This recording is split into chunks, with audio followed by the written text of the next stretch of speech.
اس کہانی کو آخر تک ضرور سنیے گا۔ والد اور چچا کی شادی ایک ہی دن دو سگی بہنوں سے ہوئی۔ اللہ تعالیٰ نے ابو امی کو شادی کے 3 برس بعد 2 جڑواں بیٹیوں سے نواز دیا، لیکن چچا اور خالہ اس نعمت سے محروم رہے۔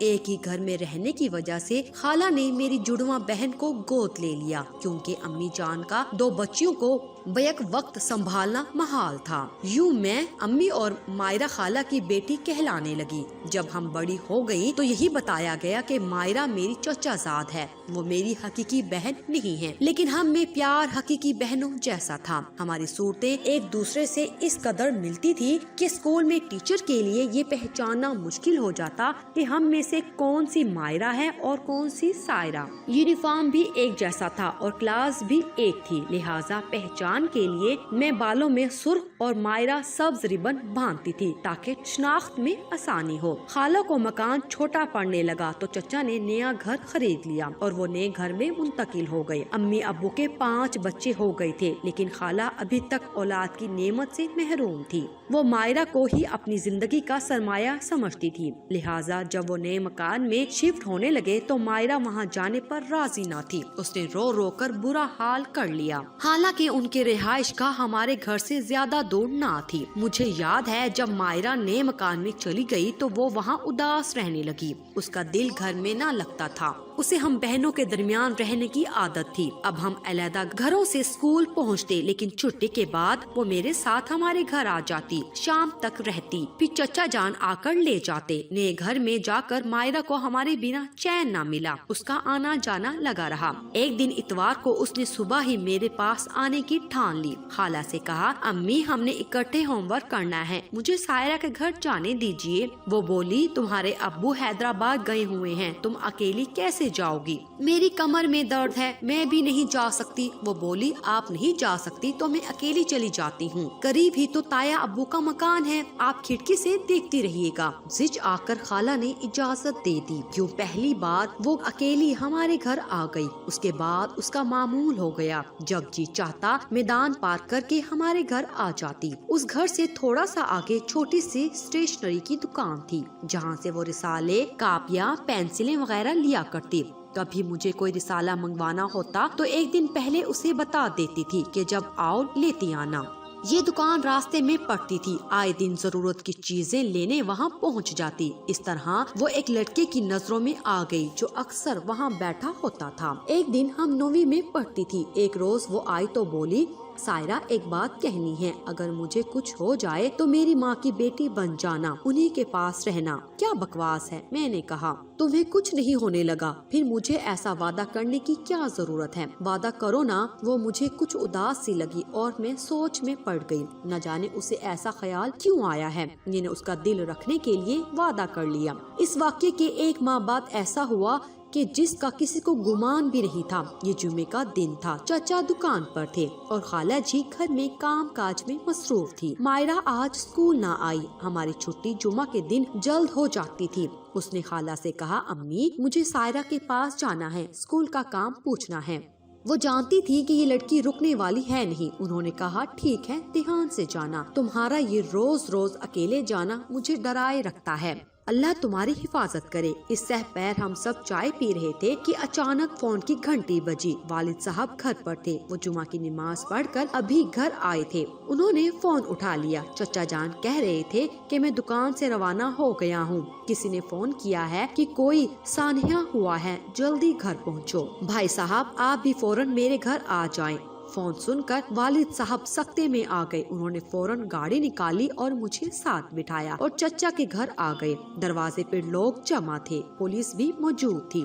کچھ سمجھ میں نہیں آ رہا تھا کہ کیا ہوا ہے، کسی نے ہجوم میں رستہ بنایا۔ امی اور مجھے گھر کے اندر لے گئے۔ خالہ بے ہوش پڑی تھی، ان کے پاس کچھ پڑوسی عورتیں بیٹھی ہوئی تھی جو ان کے ہاتھ پاؤں سہلا رہی تھی۔ والد صاحب باہر ہی رک گئے تھے، نماز جمعہ کے وقت ضد کر کے مائرہ گھر سے نکلی تھی۔